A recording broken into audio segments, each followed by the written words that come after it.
سورہ بقرہ آیت نمبر 149۔ آپ حضرات کے پاس پیج نمبر ہے 43۔ اعوذ باللہ من الشیطان الرجیم، بسم اللہ الرحمن الرحیم۔ ومن حيث خرجت فول وجهك شطر المسجد الحرام وإنه للحق من ربك وما الله بغافل عما تعملون۔ ومن حيث خرجت فول وجهك شطر المسجد الحرام وحيث ما كنتم فولوا وجوهكم شطره لئلا يكون للناس عليكم حجة إلا الذين ظلموا منهم فلا تخشوهم واخشوني ولأتم نعمتي عليكم ولعلكم تهتدون۔ صدق الله العظيم۔ اللهم صل على محمد النبي الأمي وعلى آله وسلم تسليما كثيرا كثيرا۔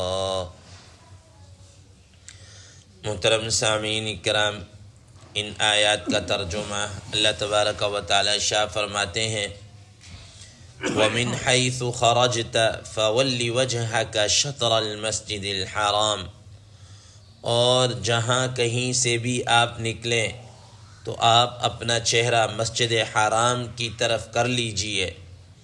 وَإِنَّهُ لَلْحَقُّ مِنْ رَبِّكَ، اور یہ مسجد حرام کی طرف چہرہ کر لینا یہ البتہ بالکل برحق ہے آپ کے رب کی طرف سے۔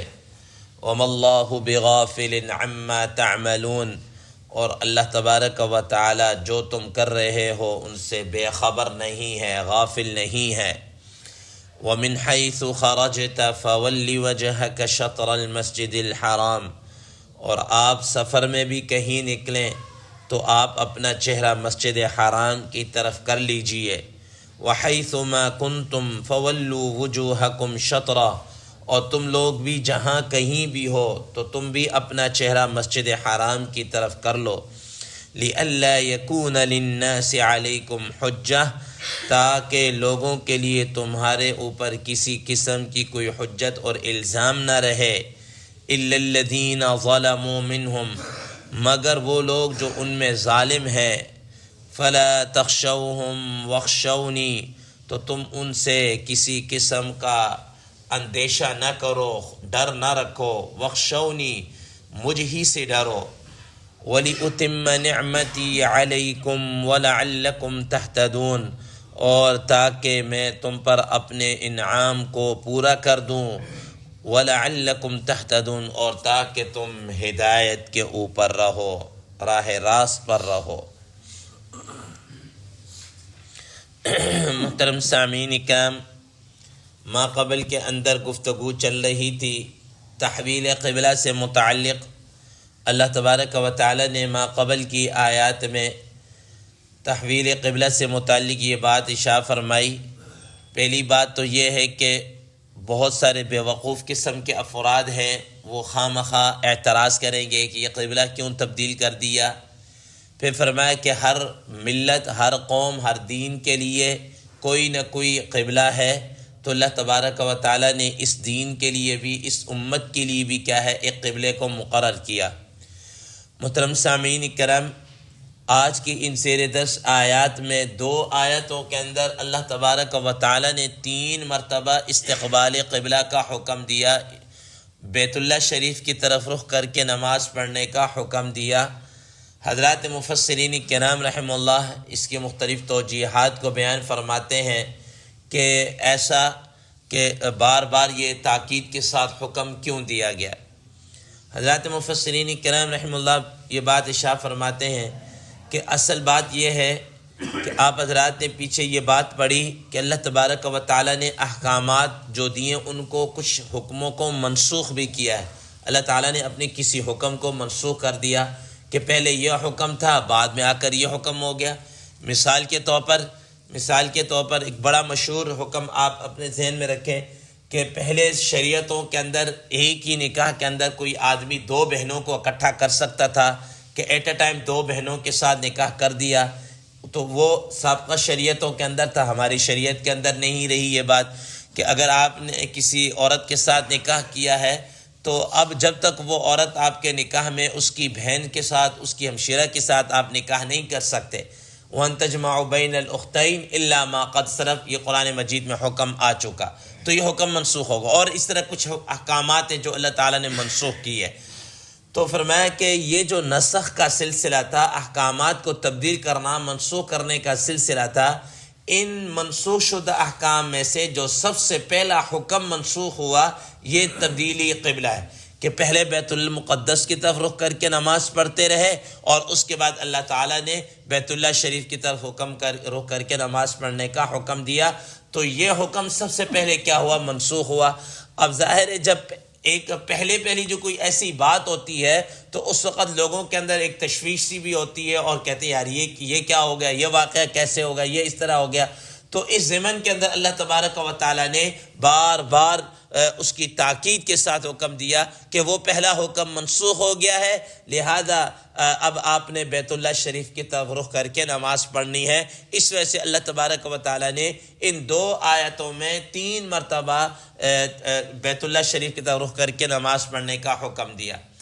دوسرے نمبر پر حضرات مفسرین کرام رحمہ اللہ فرماتے ہیں کہ اس دوسری وجہ یہ بیان فرماتے ہیں کہ اس وجہ سے بھی کہ چونکہ مشرکین، یہود، نصارہ یہ کیا کر رہے تھے؟ اعتراض کر رہے تھے، اور اس اعتراض کی وجہ سے بعض مسلمان جو سادہ لوگ مسلمان تھے، جو ابھی ابتداءً ہی مسلمان ہوئے تھے، بہت پکے نہیں تھے مسلمان، تو وہ بھی اس پروپیگنڈا سے متاثر ہو گئے۔ تم پروپیگنڈا سے متاثر ہو کر ایمان سے ہی کیا ہے ہاتھ دھو بیٹھے۔ تو اللہ تبارک و تعالیٰ نے اس وجہ سے بھی بار بار تاکیدی طور پر حکم دیا کہ آپ نے اب بیت اللہ شریف کی طرف رخ کر کے نماز پڑھنی ہے۔ یہ اس وجہ سے بار بار یہ حکم دیا گیا۔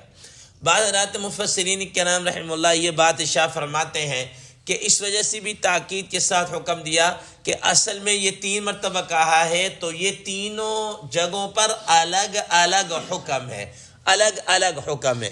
وہ الگ الگ حکم کیا ہے؟ وہ فرماتے ہیں کہ پہلی مرتبہ جب یہ بات کہی کہ آپ بیت اللہ شریف کی طرف رخ کر کے نماز پڑھیں، وَمِنْ حَيْثُ خَرَجْتَ فَوَلِّ وَجْهَكَ شَطْرَ الْمَسْجِدِ الْحَرَامِ، تو فرمایا کہ یہ ان لوگوں کے لیے حکم آ گیا جو حدود حرم کے اندر رہنے والے تھے، جو حدود حرم کے اندر رہنے والے تھے ان کے لیے کیا ہے حکم یہ آ گیا۔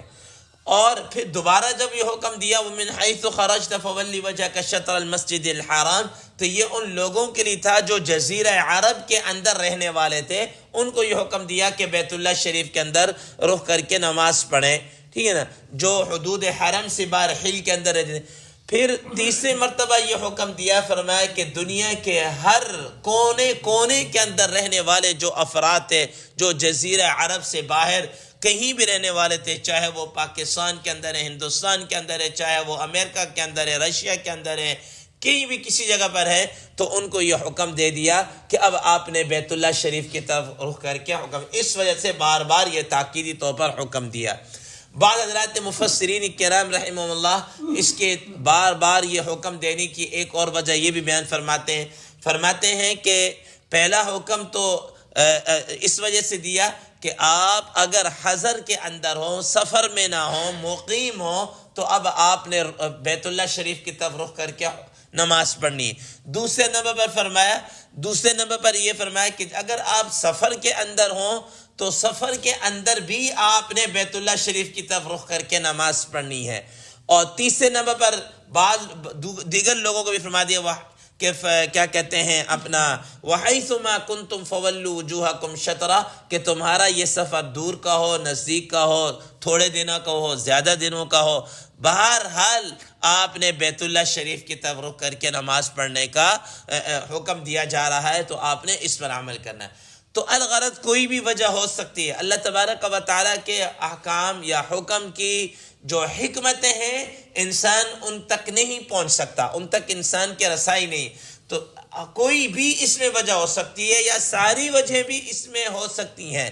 تو اس وجہ سے اللہ تبارک و تعالیٰ نے ان 2 آیتوں کے اندر 3 مرتبہ بیت اللہ شریف کی طرف رخ کر کے نماز پڑھنے کا حکم دیا۔ اور آپ دیکھ لیجئے مثال کے طور پر پیچھے بھی بیت اللہ شریف کی طرف رخ کرنے کا حکم دیا تو اس وقت قبلے کو تبدیل کیا جا رہا تھا کہ پہلے ادھر تھے، اب آپ نے اس طرف رخ کر کے نماز پڑھنی۔ اور اس کے بعد اللہ تبارک و تعالی نے ایک بات ارشاد فرمائی، الحق من ربک فلا تکونن من الممترین، کہ یہ جو ہم حکم دے رہے ہیں یہ تیرے رب کی طرف سے برحق ہے، اس میں کسی قسم کا آپ کو شک و شبہ نہیں ہونا چاہیے، کسی قسم کا تردد نہیں ہونا، کوئی ڈاؤٹ نہیں ہونا چاہیے۔ اللہ تبارک و تعالیٰ نے اسی بات کو ایک اور انداز کے اندر، اسی سے ملتے جلتے انداز کے اندر اللہ تبارک و تعالیٰ نے پھر یہ جب یہ حکم دیا تو وہاں پر بھی یہ بات ارشاد فرمائی کہ وَإِنَّهُ لَلْحَقُّ مِن رَبِّكَ، تاکید کے ساتھ حکم دے دیا کہ یہ جو حکم دیا جا رہا ہے بیت اللہ شریف کی طرف رخ کر کے نماز پڑھنے کا، یہ البتہ یقینی طور پر آپ کے رب کی طرف سے کیا ہے، یہ حکم ہے، یہ حق ہے اور یہ سچ ہے۔ اسی طریقے سے آپ نے اس حکم کو فالو کرنا ہے اور عمل کرنا ہے۔ وَمَا اللَّهُ بِغَافِلٍ عَمَّا تَعْمَلُونَ، فرمایا اور اللہ تبارک و تعالیٰ آپ کے ان احکامات سے اور ان کاموں سے بالکل بھی بے خبر یا غافل نہیں ہے۔ جو یہ اعمال سر انجام دے رہے ہیں، جو کچھ بھی کر رہے ہیں، اللہ تبارک و تعالیٰ ان سے بے خبر اور غافل نہیں ہے۔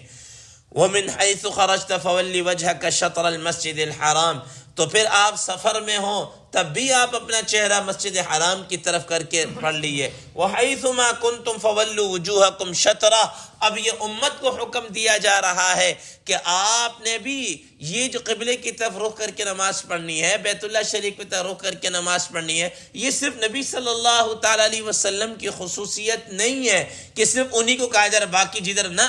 وَحَيْثُ مَا كُنْتُمْ فَوَلُّوا وُجُوهَكُمْ شَطْرَهُ، اے نبی صلی اللہ تعالیٰ علیہ وسلم کی امتیوں، آپ نے بھی بیت اللہ شریف کی طرف اب رخ کر کے نماز پڑھنی ہے، سفر میں ہو، حضر میں ہو، چاہے جناب دور کا سفر ہو، قریب کا ہو، چاہے آپ مکہ مکرمہ کے اندر حدود حرم کے اندر رہنے والے ہوں، چاہے آپ بیت اللہ شریف کے اندر مسجد حرام کے اندر نماز پڑھ رہے ہوں، چاہے آپ حدود حرم سے باہر جزیرہ عرب یا اس سے باہر کسی بھی علاقے کے اندر ہوں، تو آپ نے سب نے رخ کس کی طرف کرنا ہے؟ بیت اللہ شریف کی طرف کرنا ہے۔ فرمایا کہ لِأَلَّا يَكُونَ لِلنَّاسِ عَلَيْكُمْ حُجَّةٌ، اور یہ حکم اس وجہ سے بھی دیا جا رہا ہے تاکہ تمہارے اوپر کسی قسم کا کوئی الزام نہ رہے، کسی قسم کی کوئی حجت باقی نہ رہے۔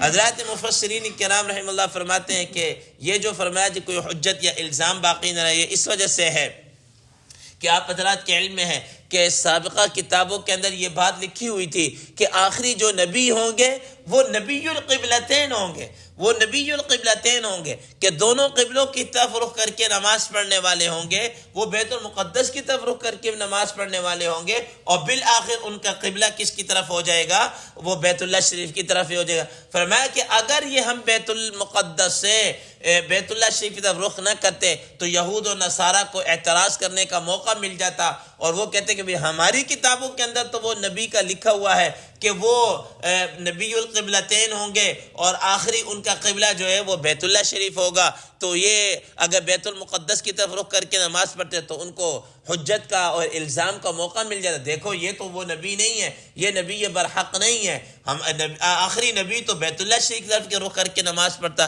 اس وجہ فرمایا کہ ان پر کسی قسم کی کیا ہے کوئی حجت بازی نہ رہے۔ اور دوسرے نمبر پر مشرکین جو تھے انہوں نے بھی چونکہ اعتراض کیا تھا، ان پر بھی وہ بھی آپ پر کوئی الزام نہ دے سکیں، کیونکہ نبی صلی اللہ تعالیٰ علیہ وسلم نے یہ کہا تھا کہ میں ملت ابراہیمی کے اوپر ہوں، اور یہ جو مشرکین مکہ تھے یہ بھی کہا کرتے تھے کہ ہم تو ملت ابراہیمی کے اوپر ہے. تو وہ کہتے ہیں کہ اگر یہ ملت ابراہیمی کے اوپر ہے تو حضرت ابراہیم علیہ السلام کا قبلہ تو بیت اللہ شریف تھا، تو ان کو تو بیت اللہ شریف کی طرف رخ کر کے نماز پڑھنی چاہیے تھی. تو اب جب ہم نے بیت اللہ شریف کی طرف ہی آپ کا رخ پھیر دیا تو ان کو بھی کسی قسم کا بات کرنے کا، الزام دینے کا، کوئی حجت بازی کا ان کے ہاتھ بھی کوئی موقع نہ رہا. تو اسے فرمایا لی اللہ یکون للناس علیکم حجہ، یہ بیت اللہ شریف کی طرف رخ کر کے نماز پڑھنے کا حکم اس وجہ سے بھی دیا تاکہ ان لوگوں کو، چاہے وہ یہود ہوں، نصارہ ہوں یا مشرک ہوں، ان کو کسی قسم کے اعتراض کرنے کا، حجت بازی کا اور الزام کا کوئی موقع نہ مل سکے. ہاں الا الذین ظلموا منہم فلا تخشوہم واخشونی، فرمایا کہ ہاں ان میں سے جو ظالم قسم کے لوگ ہیں، بے انصافی قسم کے لوگ ہیں، انہوں نے پھر بھی کوئی نہ کوئی بات کرنی ہے. آپ کسی کے منہ پر ہاتھ تو نہیں رکھ سکتے نا، کسی کے منہ پر ہاتھ تو نہیں رکھ سکتے، اس نے جو بات کرنی ہوتی وہ کر لے گا، کوئی نہ کوئی بات کرنی ہو تو وہ کر لے گا. تو فرمایا کہ جو بے انصافی انہوں نے پھر بھی بات کرنی، وہ اپنے ضد کی وجہ سے، عناد کی وجہ سے انہوں نے پھر بھی بات کرنی ہے. حضرات مفسرین کرام رحم اللہ فرماتے ہیں کہ بہرحال پھر بھی کچھ لوگوں نے یہ بات کہی کہ یہ جو محمد صلی اللہ تعالی علیہ وسلم بیت اللہ شریف کی طرف رخ کر کے نماز پڑھے، یہ اب دوبارہ واپس اپنے قوم اور اپنے علاقے والوں کی محبت کے اندر آ گئے ہیں، چونکہ ان کے علاقے والے، مکہ مکرمہ والے بیت اللہ شریف کی طرف رخ کر کے نماز پڑھتے ہیں، تو یہ ان کی محبت کے ہاتھوں مجبور ہو گئے اور اس وجہ سے انہوں نے بیت اللہ شریف کی طرف رخ کر کے نماز پڑھنا شروع کر دی ہے. اور بعض لوگوں نے یہ کہنا شروع کر دیا کہ یہ ابھی ادھر کر رہے، پھر تھوڑے دنوں بعد یوں ہو جائیں گے تو ایسا ہو جائے گا. تو فرمایا کہ فلا تخشوہم واخشونی، ان لوگوں کا اندیشہ مت کرے، ان سے کسی قسم کا ڈر یا خوف مت رکھیں. واخشونی، فرمایا کہ ڈرنا ہو تو، اندیشہ یا خوف ہو تو میرا ہی کیا ہے، خوف ہونا چاہیے. فرمایا وَلِأُتِمَّ نِعْمَتِي عَلَيْكُمْ وَلَعَلَّكُمْ تَهْتَدُونَ، کہ اس وجہ سے بیت اللہ شریف کی طرف رخ کر کے حکم دیا کہ تاکہ میں تمہارے اوپر اپنی نعمتوں کو پورا کر دوں، اتمام نعمت ہو جائے. فرمایا کہ اتمام نعمت کی تکمیل اس طرح ہو گئی کہ یہ امت بھی افضل الامت، تو اللہ تبارک و تعالی نے ہر چیز کی نعمت یہاں پر آ کر مکمل کر دی. سب سے بڑی نعمت مثال کے طور پر نبی صلی اللہ تعالی علیہ وسلم کی شکل کے اندر سب سے آخری اور لاڈلا نبی دیا اور اس کی امت میں پیدا کیا. پھر سب سے بہترین اور افضل الکتاب قرآن مجید کی شکل کے اندر اللہ تبارک و تعالی نے اس امت کو دی. پھر سب سے افضل قبلہ اللہ تبارک و تعالی نے اس امت کو کیا ہے دیا. تو فرمایا کہ تاکہ اس امت کے اوپر، ان لوگوں پر میں اپنی ہر طرح کی نعمت کی کیا کر دوں، تکمیل کر دوں. وَلِأُتِمَّ نِعْمَتِي عَلَيْكُمْ وَلَعَلَّكُمْ تَهْتَدُونَ، اور اس وجہ سے بھی تاکہ تم راہ راست پر کیا ہے آ جاؤ. محترم سامعین کرام، اللہ تبارک و تعالی نے یہ جو ہمیں بہترین امت اور بہترین نبی صلی اللہ علیہ وسلم کے، یہ بن مانگے اللہ تعالی نے عطا کر دیا، بن مانگے عطا کر دیا. حضرات مفسرین کرام رحم اللہ فرماتے ہیں کہ سیدنا اور باقی جو حضرات انبیاء علیہ الصلوۃ انہوں نے بھی دعائیں کی تھی، یا اللہ وہ جو امت ہے نا وہ ہمیں دے دے. اور بعد نے یہ دعائیں کی، یا اللہ اگر وہ امت ہمیں نہیں مل رہی تو کم از کم ہمیں اس امت کے اندر اٹھا دیجئے. حضرت موسیٰ علیہ السلام نے بھی دعا مانگے، حتیٰ حضرت عیسیٰ علیہ السلام نے بھی دعا مانگی. حضرات مفسرین کرام رحم اللہ فرماتے ہیں کہ حضرت عیسیٰ علیہ السلام نے بھی دعا مانگی تھی، یا رب امت، یا رب میں نے اپنی کتابوں کے اندر اس امت کے حوال پڑھے ہیں، اے اللہ مجھے اس امت کے اندر شمار کر دیجئے، مجھے بھی اٹھا دیجئے.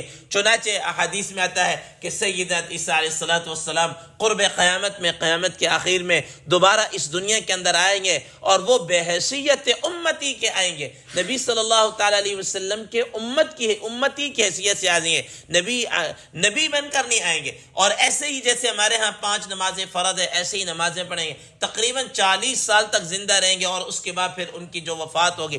تو اللہ تبارک و تعالی نے ان کی یہ دعا کیا قبول کی اور اللہ تعالی نے ہمیں بن مانگے نبی صلی اللہ تعالی علیہ وسلم کی اس امت میں کیا کر دیا، پیدا کر دیا. فرمایا وَلِأُتِمَّ نِعْمَتِي عَلَيْكُمْ وَلَعَلَّكُمْ تَهْتَدُونَ، اور تاکہ تم کیا ہے، راہ راست پر بھی، ہدایت پر بھی آ جاؤ. اللہ تبارک و تعالی سے دعا ہے اللہ تبارک و تعالی ہمیں عمل کرنے کی توفیق عطا فرمائے. وآخر دعوانا ان الحمد للہ رب العالمین.